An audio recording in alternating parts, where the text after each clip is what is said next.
बिस्मिल्लाहिर्रहमानिर्रहीम। अस्सलाम वालेकुम स्टूडेंट्स। तो दिस इज़ आतिफ महमूद। तो आज का जो हमारा लेक्चर है वो है types of function second year mathematics का।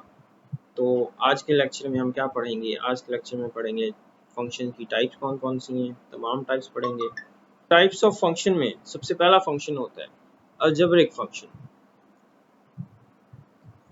अलजेब्रिक फंक्शन क्या होता है बेटा? ऐसे फंक्शन जिसमें वेरिएबल्स और कांस्टेंट्स कनेक्टेड हो, प्लस माइनस मल्टीप्लिकेशन डिवीजन और रूट एक्सट्रैक्शन के जरिए।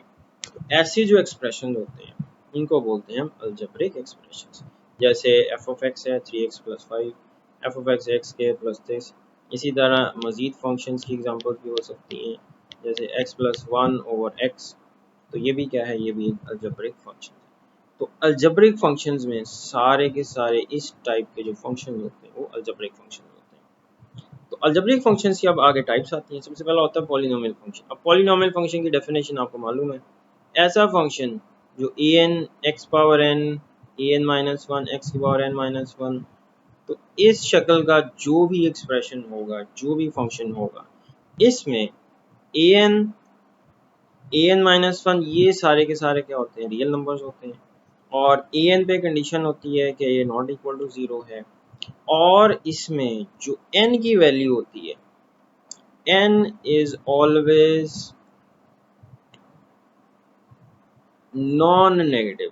n क्या होगा? नॉन नेगेटिव होगा।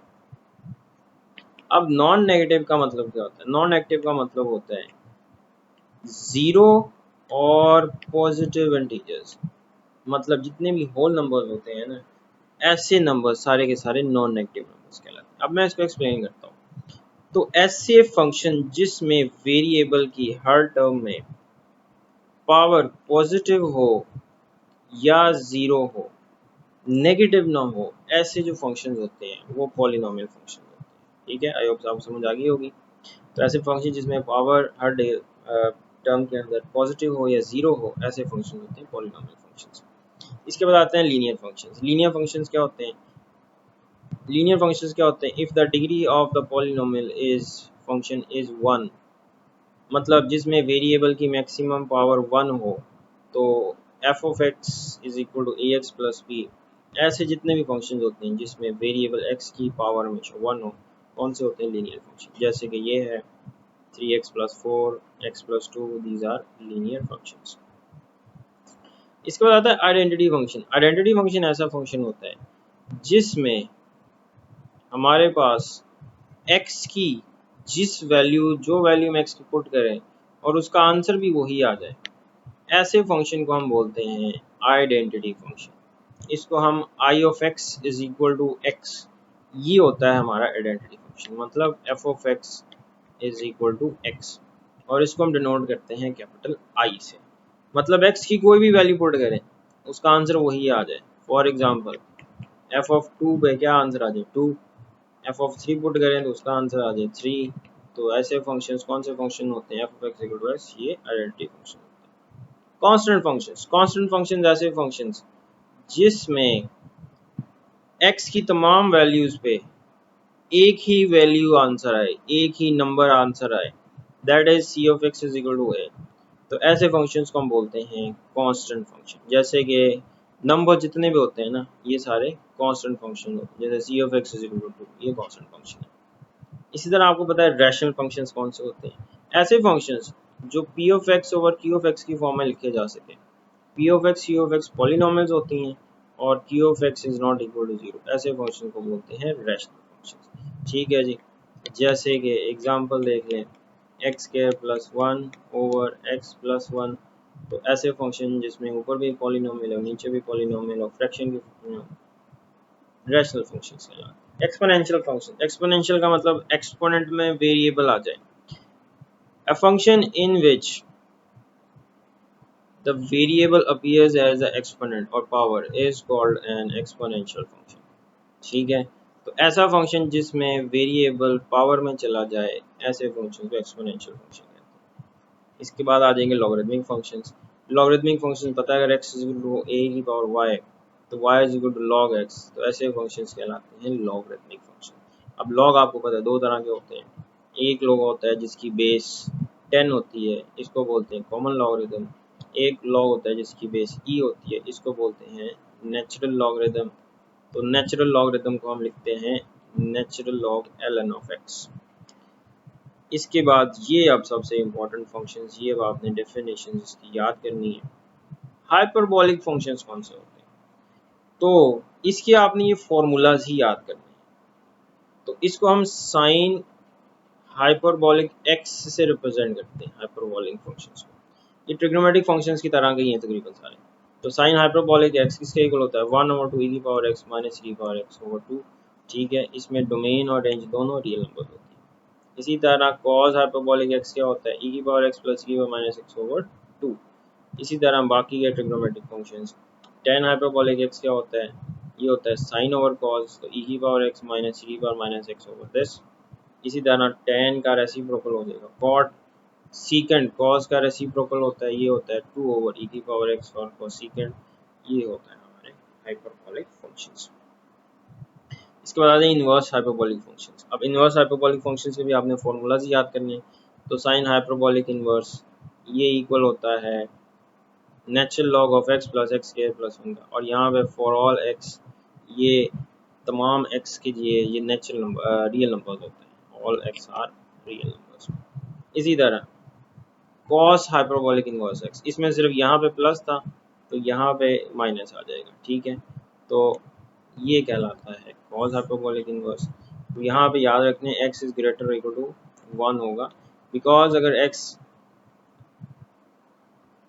1 से लेस हो गया तो इसका मतलब ये नेगेटिव हो जाएगा, तो नेगेटिव का स्क्वायर रूट का लॉग पॉसिबल नहीं है। tan हाइपरबोलिक इनवर्स ये होता है 1/2 नेचुरल लॉग 1 प्लस x। अब इसमें x का मॉडुलस लेस देन 1 होना चाहिए, क्योंकि अगर 1 से ये ग्रेटर हो गया तो ये जो वैल्यू है ये नेगेटिव हो जानी, और नेगेटिव का नेचुरल लॉग पॉसिबल नहीं होता, इट इज़ अनडिफाइंड। इसी तरह कॉड हाइपरबोलिक इनवर्स x ये फॉर्मूला है। इस तरह सीकेंड हाइपरबोलिक इनवर्स, और ये आपके हो गए इनवर्स हाइपरबोलिक फंक्शंस। अब ये जो फंक्शंस हम पढ़ने लगे ये बहुत इंपॉर्टेंट फंक्शंस हैं। पहला फंक्शन है एक्सप्रेसिव सेंटर। क्या है, if y is easily expressed in terms of independent variable x, then y is called an explicit function। मतलब क्या है, ऐसा फंक्शन जिसमें आप y को इजीली x की फॉर्म में लिख सकें, ऐसे फंक्शन हम क्या बोलते हैं, एक्सप्लिसिट। अब देखो y x की फॉर्म में इजीली एक्सप्रेस किया जा सकता है।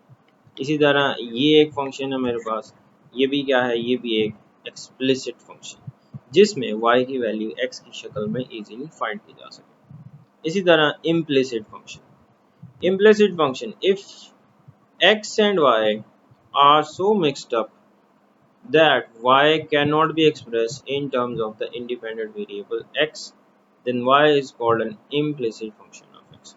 अब जैसे देखें, इसमें देखें जी, x और y इस तरह मिक्सड अप हैं, इसमें से मैं y की वैल्यू फाइंड नहीं कर सकता।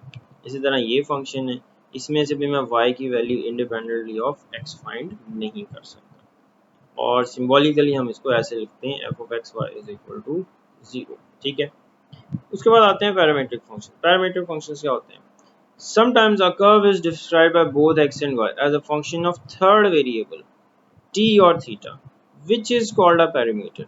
The equation of the time type x is equal to f of t and y is equal to g of t are called parametric equations of the curve। क्या होता है कि बाज़ दफ़ा हमारे पास किसी फंक्शन या कर्व के जो वेरिएबल्स होते हैं वो किसी और वेरिएबल के फंक्शन की फॉर्म में भी लिखे जा सकते हैं। तो वो जो दोनों फंक्शंस होते हैं वो उस गिवन फंक्शन के क्या कहलाते हैं, पैरामीट्रिक फंक्शंस कहलाते हैं। ठीक है, जैसे कि देखो ये पैरामीट्रिक फंक्शंस हैं, x equal to a cos t, ये और ये। ठीक है, अब यहाँ पे जो ये है ये एक इक्वेशन है जी, x square plus y square is equal to a square. ये जो पैरामीट्रिक हैं ये सर्कल की पैरामीट्रिक इक्वेशंस हैं। ये किसकी हैं, सर्कल की पैरामीट्रिक इक्वेशंस हैं। ठीक है, इस तरह ये जो हैं ये एलिप्स की पैरामीट्रिक इक्वेशन है, ये जो हैं ये हाइपरबोला की पैरामीट्रिक इक्वेशंस हैं। तो ये कहलाते हैं पैरामीट्रिक फंक्शन। उसके बाद आते हैं even function. A function f is said to be an even function if, ये स्टेटमेंट याद रखनी है, f of minus x is equal to f of x, मतलब x को माइनस एक्स से रिप्लेस करें तो फंक्शन पे कोई इफेक्ट ना हो। जैसे कि हमारे पास फंक्शन है f of x, x के है, ठीक है। अब मैं अगर इसको x को माइनस एक्स से रिप्लेस करता हूँ तो देखो इसमें कोई इफेक्ट नहीं होगा। तो देखो जी f इनवर्स ऑफ x किसके इक्वल आ गया, f ऑफ x के, तो ये कौन सा फंक्शन होगा, ये इवन फंक्शन होगा। तो cos x भी क्या होता है, ये भी एक इवन फंक्शन होता है। ऑड फंक्शंस क्या होते हैं, a function f is said to be an odd function if f of minus x is equal to minus f of x for every real number। अब जैसे कि f of x sin x है, तो देखो sin x, इसमें मैं x को minus x से रिप्लेस करता हूँ, साइन ऑफ माइनस एक्स आ गया। अब आपको पता है साइन माइनस थीटा इक्वल होता है माइनस साइन थीटा के। तो देखो जी f of minus x minus ये क्या है, एफ ऑफ एक्स है, ये माइनस एफ ऑफ एक्स की इक्वल आ गया। तो इसका मतलब साइन एक्स क्या है, ये हमारा एक ऑड फंक्शन है, ठीक है। इसी तरह f of x equal to x cube. तो आई होप ये आप टाइप्स ऑफ फंक्शंस जो हैं ये अच्छी तरह समझ आ गए होंगे। कोई क्वेश्चन हो तो मुझे कमेंट्स में लाजमी बताइएगा, ठीक है।